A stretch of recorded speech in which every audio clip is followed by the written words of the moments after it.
Kalau di agama Islam sendiri ya Pak, ini sedikit cerita dan informasi. Kita kalau memang untuk masalah rumah tangga, kita bisa mencontoh rumah tangganya Nabi Ibrahim alaihissalam.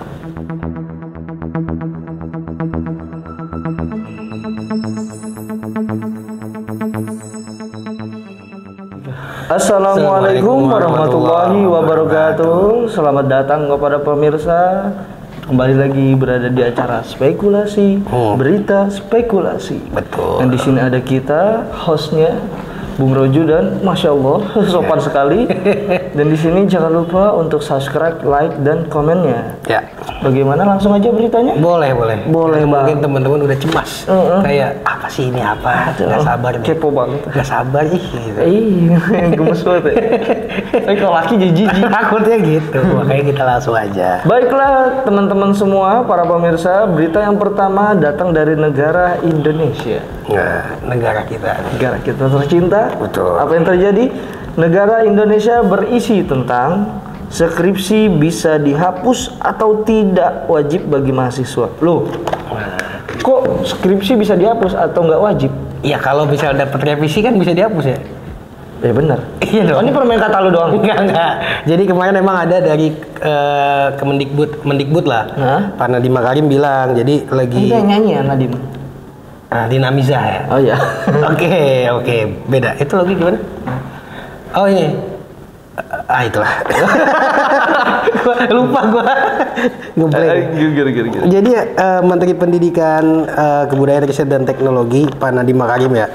Itu mengatakan kedepannya mahasiswa S1 dan sarjana terapan bisa mengganti skripsi dengan jenis tugas akhir lainnya. Lalu mahasiswa jenjang S2 dan S3 tidak wajib unggah tesis dan disertasi pada jurnal ilmiah terakreditasi maupun jurnal internasional bereputasi. Kelonggaran tugas akhir skripsi, tesis dan disertasi pada mahasiswa ini disampaikan saat peluncuran Merdeka Belajar episode ke-26. Ini jadi kurikulum baru ya? Enggak, jadi kemarin Pak Nadiem tuh intinya lagi sambutan atau apalah di acara Merdeka Belajar itulah. Jadi dia bilang skripsi bisa dihapus. Dan untuk S2, S3-nya tadi katanya nggak harus input di jurnal. Di-upload ke jurnal. Iya, itulah pokoknya kayak gitu. Tapi ada lagi klarifikasinya, dia bilang bukan dihapus, tapi itu diserahkan ke kampusnya. Mau ada skripsi atau enggak gitu. Oh, jadi kayak biasa. Enggak kan selama ini semuanya skripsi. Ada yang itu loh. Itu mungkin kalau yang vokasi atau terapan gitulah. Tapi sekarang kayak misalnya S1 MTK gitu. Ya itu terserah kampusnya mau ada skripsi atau enggak, atau dijadiin tugas apa beda gitu. Iya, kalau misalkan yang temen gue di broadcast nih, dia tuh bisa pilih antara bikin skripsi atau buat project. Nah iya itu. Cuman kalau misalnya dia jurusannya apa misalnya? Apa? Ekonomi? Iya. Apakah proyeknya hitung utang pinjol atau apa? Bisa jadi. Bisa juga sih ya. Langsung kerja nanti jadi. Iya mungkin. Tapi sebenarnya lu mending ada skripsi apa nggak? Ini menurut lu deh. Kalau gue mendingan skripsi. Kenapa? Karena ya dari dulu juga skripsi kan. Itu jawaban macam apa? Jawaban macam apa? Yang mana enggak mendingan skripsi karena di situ kan ya pertama ada rasa kepuasan tersendiri gitu. Kita tahu capeknya kayak gimana. Mungkin dari sistem untuk memproduksi jadi skripsinya itu mungkin yang harus perbaiki atau dibantu lah. Nah, mungkin tujuannya Pak Nadiem adalah supaya lebih real gitu ya. Kalau skripsi kan sebetulnya nggak terlalu real, tapi misalnya bikin project atau terjun langsung itu mungkin lebih real untuk kedepannya. Tapi gue ngerasa sih skripsi ada benar ininya tersendiri, kisah tersendiri gitu. Betul. Karena gitu bisa jadi ada cinlok atau apa. Ya kalau kita ngerjain bareng temen kan yang perempuan. Jadi karena ada kasus yang seperti itu dan itu temen gua lagi. Banyak.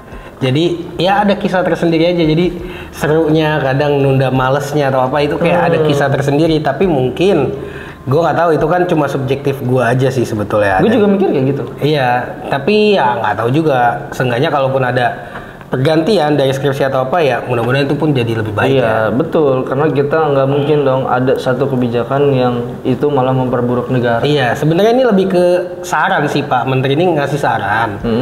Bisa nih nggak harus skripsi karena begini misalnya gitu. Betul. Bukan mewajibkan tapi ya yang beliau bilang opsional. Gitu.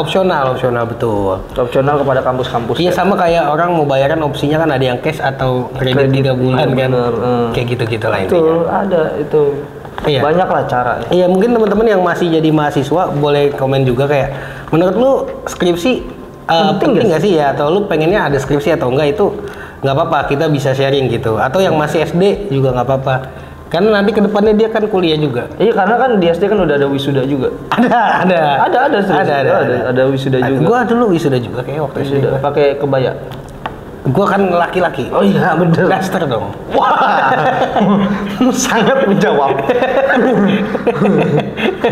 Baik, tanpa berlama-lama pemirsa beranjak ke acara yang kedua daripada ngomongin daster. Enak. Acara yang kedua yaitu berita yang akan disampaikan yang sumbernya dari negara Jepang. Aroma mobil terbang, terus ada AI dan segala macam ini, teknologi lah. Kecoa terbang. Wah, itu di Indonesia. Aduh. Tapi ada kan? Ada. Tapi itu ngomongin kecoa terbang dan kecoa terbang itu serem, coy. Sumpah, serem. Gue ngeri gue. Karena geli ya, bukan gue takut ya. Oke, lanjut. Berita ini dari Jepang berisi tentang menikah selama 20 tahun. Wah, ini harmonis, alhamdulillah. 20 tahun. Iya. Menikah selama 20 tahun. Suami istri justru saling diam-diaman. Gue baru bilang harmonis. Tapi diam-diaman bukan berarti nggak harmonis dong. Iya. Buktinya bisa bertahan dong. Gagu kali dua-duanya. Ya mungkin kan daripada berkata yang buruk bicara apakah daripada berbicara yang buruk mendingan diam. Mungkin kan. Kita nggak tahu gitu maksudnya. Coba ceritain dulu lah. Iya. Jadi ada sebuah kisah yang dialami oleh sepasang suami istri di Jepang, di mana mereka tidak pernah berkomunikasi satu sama lain selama lebih dari 20 tahun meski tinggal bersama. Kok bisa ya? Nah, tapi bagi orang luar, keluarga tersebut menjalani kehidupan yang normal. Namun anak-anak mereka menyebut kedua orang tuanya tidak saling berbicara selama lebih dari 20 tahun.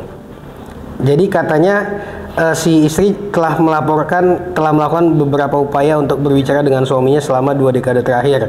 Namun suaminya hanya menanggapinya dengan anggukan atau mendengus. Mendengus tuh kayak gitu kali ya, atau dengus bukan gitu. Itu ya nggak tahu ya, kayak mungkin gitu kali ya, atau apa kali ya.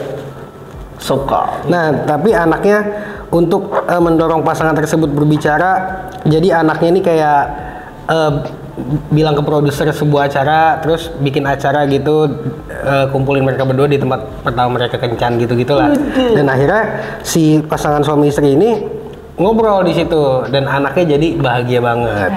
Nah, cuman ketika ditanya nih kenapa sih lu nggak ngomong gitu ya. Nah, sang ayah mengaku nih dia cemburu ke anak-anaknya. Kenapa? Jadi ketika anak-anak saya lahir, istri saya sangat terlihat sibuk dalam membesarkan anak-anak. Saya agak cemburu, saya merajuk karenanya. Aku rasa tidak ada jalan untuk kembali sekarang, katanya gitu. Cemburu bapaknya nih, ngambek. Ini plot twist sebenarnya, Pak. Kenapa? Serius dah. Ini anaknya nggak tahu, kan dia ngadu. Nih mak bapak gue nggak pernah ngomong nih 20 tahun lebih. Iya, dia pengen bikin acara atau apa gitu lah. Set. Dengan seperti itu bikin acara ternyata ngomong lagi. Dan ditanya lah kenapa nggak ngomong? Cemburu buta dia sama anaknya. Iya. Bukan karena emaknya demen sama anaknya, enggak, tapi karena emaknya itu sibuk ngurusin anaknya. Sibuk dia. Padahal yang membuat seperti itu adalah anaknya. Maksudnya membuat mereka bisa ngobrol lagi, bahagia lagi. Iya. Sebenarnya untuk sifat kayak gini nih gimana nih, Pak? Iya. Iya, harusnya sih dikomunikasiin sih. Jadi jangan diem doang, Pak, gitu. Betul.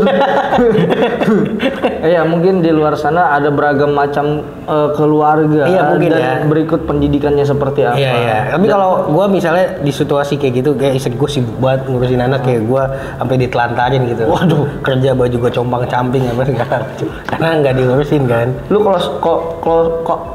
cosplayer gembel. Nggak, maksudnya kan nggak diurusin. Jelek banget gue tadi. Cosplayer gembel. Kan nggak diurusin gitu, jadi nggak keurus gitu. Bisa ngobrol maksudnya ya, Bu. Kita kan juga pengennya gini, Bu, makan. Ya, maksudnya kita juga pengennya diurus ini nih. Jadi ya kita kagak kelihatan jelek banget dah kalau keluar gitu. Itu fungsinya banyak istri. Ya. Gua enggak. Maksudnya banyak waktu bareng sama istri. Nah itu capek banget nyapuinnya dah. Enggak, tapi memang kalau di agama Islam sendiri ya Pak, ini sedikit cerita dan informasi. Kita kalau memang untuk masalah rumah tangga, kita bisa mencontoh rumah tangganya Nabi Ibrahim alaihissalam. Yang mana tuh? Itu keluarga beliau itu dari didikannya, dari kesolehannya, dari mengurus anaknya, dari merepresentasikan rasa sayang anak ke bapak kayak gimana, dari bapak ke anak gimana. Yang Nabi Ibrahim yang mau nyembelih Nabi Ismail itu kan juga semua dari awal itu, dari awal. Emang gue pernah baca juga, emang luar biasa. Ya banyak lah contoh-contohnya seperti sebenarnya, tapi mungkin bapak ini agak gengsi atau gimana nggak tahu sih, tapi yang jelas kalau nggak ada komunikasi jadinya bahaya kan. Benar. Jadinya itu diem-dieman tuh. Untung maksudnya masih selamat tuh, masih hubungannya. Nggak cerai berai itu. Karena kalau nggak ngobrol nggak enak. Nggak enak, lu mau makan gimana? Gini. Kayak kuis. Iya. Sebenarnya istri pakai headset. Ya mungkin juga bisa jadi. Ya tapi mungkin kita emang belum. Enggak, gua sama Roju kita masing-masing belum berumah tangga. Iya. Tapi susah. Jelas susah. Tapi ya sering dengar lah dari yang udah berumah tangga, maksudnya komunikasi itu paling penting gitu. Betul. Memang komunikasi itu utamanya itu di situ. Oke. Kita mungkin lanjut ke acara yang baik. Mari kita doa bukan? Belum. Habis ini. Oh iya oke. Nanti akan sama Al-Ustaz. Oke, lanjut. Jadi acara yang selanjutnya adalah berita yang sumbernya dari negara Cina. Nah, ini nih. Asia semua ini ya? Iya, luar biasa. Asia lagi ngetren. India belum masuk nih. Oh iya, nggak apa-apa. Biar gue lagi nggak mau ngakak banyak gitu. Ya belum tentu juga. Oke, kita lihat apa nih beritanya. Berita dari Cina berisi tentang capek kerja. Waduh, kayak yang di India. Mana deh temennya kali. Jalan. Capek kerja. Wanita ini resign dan digaji ortu sebagai anak. Wah, enak banget ya. Enak banget. Tapi ini unik nih. Iya, jadi kerjaan lu apa? Jadi anak. Di perusahaan mana? Emak gua. Sampai dikasih jajan berarti ya? Iya, sama dengan dikasih jajan, benar. Benar. Ya dulu juga berarti kita digaji dong. Iya. Buat sekolah misalnya. Benar, ya. Buat sekolah itu 2.000. Iya, lu dulu jajan berapa? SD? 4 juta. Gua dulu 3.000. 3.000. Kalau gua sebenarnya itu 1.000. Cuman karena gua rumah gua sama rumah nenek gua dempet. Jadi dari emak gua dapat, dari nenek gua dapat. Kalau gua hoki dari bapak gua dapat. Nah, gua juga dulu gitu. Kan biasanya ngasih duit emak gua 3.000 tuh. 2.000 sih, tapi pas kelas 5 naik 3.000. Asik. Terus yang nganterin gua sekolah bapak gua kan. Gue minta lagi sama bapak gua. Dia ngasih lebih banyak, 4.000 biasanya. Waduh, berarti lebih. Iya. Cuma kadang-kadang tadi kan udah dikasih sama mama. Ya, itu. Gue nggak bisa ngomong lagi dah kalau kayak gitu. Itu. Iya, tapi kalau lagi beruntung dikasih lagi. Iya, benar. Jadi nggak setiap hari. Ini nggak dibacain, Pak. Jadi bos kita. Sekian kisahnya ya. Iya. Jadi ada seorang wanita di Cina itu mengaku baru saja keluar dari pekerjaannya di sebuah agensi berita. Ia merasa profesi tersebut terlalu melelahkan karena menuntutnya harus siap hampir 24 jam. Apaan tuh? Iya, karena berita kan nggak tentu waktunya kan. Oh, reporter. Iya, mungkin agensi berita dia bilangnya. Oke, terus? Apalagi sering mengalami stres yang diakibatkannya gitu. Karena itu orang tuanya memintanya untuk bekerja di rumah aja sebagai anak. Oke. Kata orang tuanya, mengapa kamu nggak berhenti aja? Kami akan mendukungmu secara finansial, katanya gitu. Tanpa harus bekerja kantoran, dia pun digaji sebesar 4.000 yuan atau 8,4 juta per bulannya. Gaji itu diambil dari pensiunan ayah ibunya.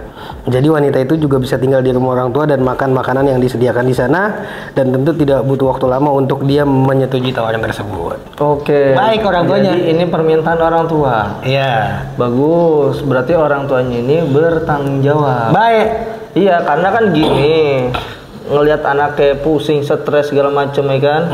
Nah, dia udahlah, lu resign aja dah. Nah, hasil tanggung jawab dari dia sebagai orang tua nyuruh resign adalah digaji. Dari mana? Dari dana pensiun orang tuanya. Luar biasa. Ini cukup diapresiasi sih orang Cina ini.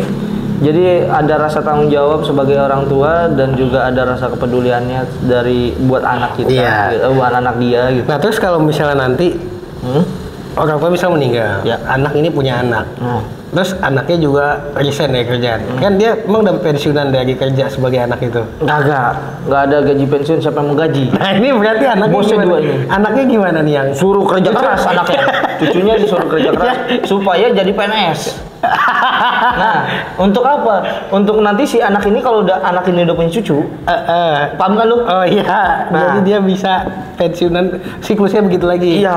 Oke, begitu. Iya berarti itu tradisi namanya. Betul. Hierarki mana gitu? Tradisi namanya. Tapi sebenarnya, ya kalau gue sih mau. Siapa yang tolak? Sekarang gini dah, lu digaji sebagai anak ya. Iya tapi kan kita harus berbakti. Itu sebenarnya bukan kerjaan sih. Iya, kewajiban, betul. Ya kan, kewajiban dapat bonus pula kan. Gaji. Iya. Gaji lumayan sih kalau di sini di atas UMR. Oh iyalah. 8,4 juta tadi. Tapi kalau di sana nggak tahu ya, maksudnya itu besar atau enggak, gue belum pernah hidup di sana gitu. Iya. Tapi at least mungkin lumayan lah. Lumayan, ya anggaplah kalau di sini UMR gitu kan. Iya oke lah. Iya lumayan juga. Lumayan sih. Iya lumayan juga, lu cuman kayak luntang-lantung ya kan. Iya nggak luntang-lantung lah, kan di rumah juga bebenah. Lah iya apa begitu, segala macam. Ya kan kagak ada job desk itu nggak ada, jadi semuanya kerjaan ada di rumah dia. Itu bukan lebih ART ya? Ya sebagai anak juga misalnya kayak ya nemenin jalan-jalan orang tuanya, kayak gitu. Jalan sore gitu. Ke taman. Nggak bakal bisa dipecat itu. Ya iyalah kan anak ya. Iya makanya. Tapi orang tuanya juga bilang jika kamu dapat pekerjaan yang cocok, kamu boleh untuk pergi dan bekerja lagi. Nah, sebenarnya nggak sanggup udah tuh. Jika kamu tidak ingin bekerja, tinggal di rumah aja dan habiskan waktu dengan kami, katanya gitu. Kata orang tuanya. Baik banget. Ya? Baik. Gue kira dia orang kaya ya. Ya nggak tahu, tadi pensiunannya aja lumayan. Mungkin bapak ibunya dulu kerja, jadi pensiunannya patungan gitu. Iya. Maksudnya ada dua gitu. Jadi 4.000 yuan ya? Atau berapa? Iya tadi yang dikasih ke anaknya, akadnya nih gajinya 4.000 yuan atau sekitar 8,4 juta rupiah. Nah itu, wah luar biasa. Lumayan sih. Bener. Emang didikannya harus. Gue juga mau mungkin kerja jadi anaknya. Anak siapa? Ibu itu tadi. Ibu itu tadi. Tapi kerja gue secara profesional ya. Oh iya oke. Oke, ya udah. Iya tapi intinya kalau misalnya mungkin orang tua memang kalau udah dewasa ya, maksudnya dia udah usianya udah tua gitu, masa senjanya memang kadang pengen ditemenin anak. Tuh. Dan jadi pengen bareng malah lagi. Manja, gitu. Malah manja orang tua. Iya manja. Kadang pengen bareng terus sama anak, dan kalau misal orang tuanya yang punya kemampuan finansial ya why not? Kenapa kacang gitu kan? Why not? Why not? Why not dong? Why not? N-O-T. Iya, bukan N-U-T. Iya, kenapa kacang? Sebutannya gimana sih? Not juga. Not sama not sama. Iya. Why not? Why not? Oh, ya, gue British. I'm not. Ya, pokoknya gitulah. Nanti teman-teman boleh dengerin listening UN kalau mau tahu. Oke, mungkin cukup sekian berita yang ngelantur ini ya tadi karena terakhirnya nggak jelas ngomongin UN ya kan. Cukup sekian. Jangan lupa subscribe, like, share, komennya teman-teman semua. Sampai jumpa di video berikutnya. Wassalamualaikum warahmatullahi wabarakatuh.